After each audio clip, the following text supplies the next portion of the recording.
like what is the because Tampa don't get a lot of credit, bro, but Tampa really like that, man. You know what I'm saying? Yeah. I'm gonna be real, being an outsider. Yeah. And when I came to Tampa, Yeah. because the only thing I heard the Buccaneers Yeah. and the Rays, and that's it. But when I came, I said, damn, man, Tampa really popping. Tampa really You gotta popping. think, man. You gotta think is that Tampa at one time, we talking in the late 60s, 70s, and 80s, had 6 different housing projects. Ooh. And when I say housing project, I ain't talking about what y'all talking about now, little condos that y'all done trapped out and wore the dirt out and all this. I'm talking about real housing authority. I'm talking about the bricks. They actually had 6 of them, I think. What it was: Central Park, West Tampa, Robles Park, College Hill, Ponce de Leon.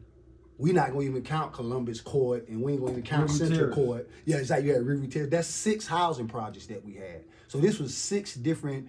Those was ghettos within themselves, not including the outside ghettos. Yeah, Far as White. as far as the neighborhood where I'm from, you know what I'm saying? I'm talking about we like literally 6 minutes away from the projects. You know what I'm saying? We all go to the same schools. You know what I'm saying? We just, they just from the projects and we from the surrounding neighborhoods. You also had Moses White and Seminoles over there. Yeah, exactly. That was We also another money had getting that. spot back in the days. You know, and Tampa done changed a lot. You know what I'm saying? Tampa was, you know what I'm saying? You got to think we had one of the most historic districts. Districts, which was Central Boulevard. That's where Ray Charles used to come and practice. B.B. King used to come there. So yeah, man, that's a lot of rich history there, man. So you know what I'm saying? It's a beautiful city. Now, where's Central Boulevard located? Central Boulevard is located closer to the downtown area. They done took over it now. Okay. They done blocked the whole streets off, and they done kind of erased that history. Now, present day Tampa, because I really want to know, like, what's the exact location? The exact location, it will what would that be at? I would just say the downtown Central district. Boulevard was a street on Central Boulevard Yeah. that was all black-owned businesses back in the day, like a Black Wall Street. Wow. Yes, Tampa. yes. Wow. Yes, and people don't That's know what that. it used to be. Used to be the Black Wall Street for Tampa. And it was so They segregated had back theaters. then. The black people still got that little rooming house right there. Where blacks, even dudes like Ray Charles, they couldn't get hotels, so they had their own little rooming house right there on Central, where all the celebrities used to come whenever they used to do their thing. Yeah, they had their own stores, Yeah. hospital, banks. Yeah. All this on Central Avenue. And guess what happened? During the Martin Luther King issue, they burned it down. Just like you said, just like the Black Wall Street in Tulsa. Yeah. Yeah. Wow. There's a lot of Down. history with that. Yeah. Burned it down. Guess what else they did? They ran the interstate through it. Yeah. And that's right over by Central Park. Yeah, they ran the interstate through it and got rid of it. So basically, typically the government at that time, they erased all the black history that was implemented in Tampa at that time. That Yes. was the central district of black business. Yes, Wow. it was. I've been in Central Tampa this Boulevard. long. I never knew that, homie. Yeah, that was the There's a lot of central history with that. district of black business in Tampa. Prominent black businessmen and women, families over Central. And if you go down there right now to this day in 2023, they have that old rooming house, but it's a gate around it, and it look like it's about to fall down. But they can't force them people to move anything off that property because of the historic law. It's like a historic thing right there. So even though they building up downtown, if you go down there, you'll probably be looking like, what this little shack doing? Because it look like just a little shotgun house, but it's 2-story. You know what I'm saying? It's wooden. It's sitting on bricks, but they can't force them out of there for some reason. Now, growing up as a kid, knowing that you had these famous black entertainers come to Tampa, and you had all this area with black-owned businesses that basically was empowering the community. How did you feel as a kid seeing that growing up?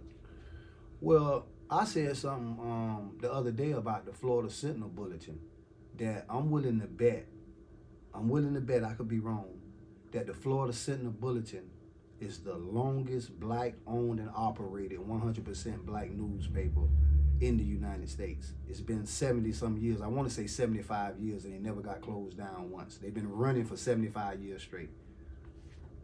And that's the history of Tampa too, is that but definitely I know for a fact there's no older newspaper from Pensacola to Miami that's older than the Florida Sentinel Bulletin. Chad, do a fact check. Florida Sentinel. somebody hit in my DM talking about the Miami Times, and then they hit me back say, no, okay, that there is white owned. The Miami Times white owned. We talking black owned that been running for over 75 years. Huh? The Miami Herald. The Miami Herald still white owned. Yeah, they were talking about that, but they were wrong. Yeah. Yeah, white owned. Yeah.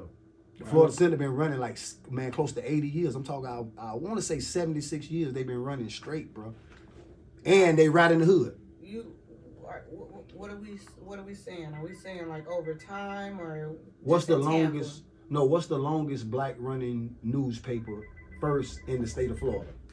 Okay, in the state of Florida. Yeah, black owned and operated. Okay. Because we know the Florida Sentinel is black owned and operated, like I say, and you know that was just to see that coming up as a kid. That was like, whoa, you know what I'm saying? That was like, you got to think, man, them black people was ahead of their time, man. Them people still live right here in Tampa. And the whole generation here. The man. And what? My bad. I'm so sorry. What year did it start? Okay, so that's what I'm looking at. What year did Florida Sentinel start? Yeah. Okay. But one thing I wanted to say, that was the power of black business, because the guy who founded it is dead and gone, and it's still making money. Yeah, that's amazing. 1919. Yeah. 1919. That's over 100 years old. Whoa. That's over 100 years old. So the I was way newspaper, off. That's crazy, cause I see the Florida. I'm all the way in the suburbs, all the way Valrico, damn near Lithia. Yeah. And then I go into Wawa and I see the Florida Sentinel right there. Listen, man, this is black. this. You gotta keep up with what's going on in the city. What do you mean? No. That's That's why it's no. The there. point I'm saying, the point I'm stressing is that's powerful because the reach is all the way out there. Listen, this how addictive those papers was growing up in Tampa. That if you was riding down the street and we all was dope boys in the car and we seen somebody selling one, we're gonna stop and buy one and throw it in the back seat and we're gonna read it later. Yeah. Am I lying? Facts. You're gonna see a Florida Sentinel every Tuesday and Friday in somebody's back seat, man. You know, In prison, they fight over the paper. I used to get the paper, and I used to have my homeboys falling out with me because I done promised him the paper. I done fucked around and forgot I done promised this nigga the paper. Now he done got the paper, and it just become a clusterfuck, dog. You know, that's funny you say that. That's the same thing we used to do to the final call. Yeah. Yeah. Yeah. We used to shoot that dog. The same way. Yeah.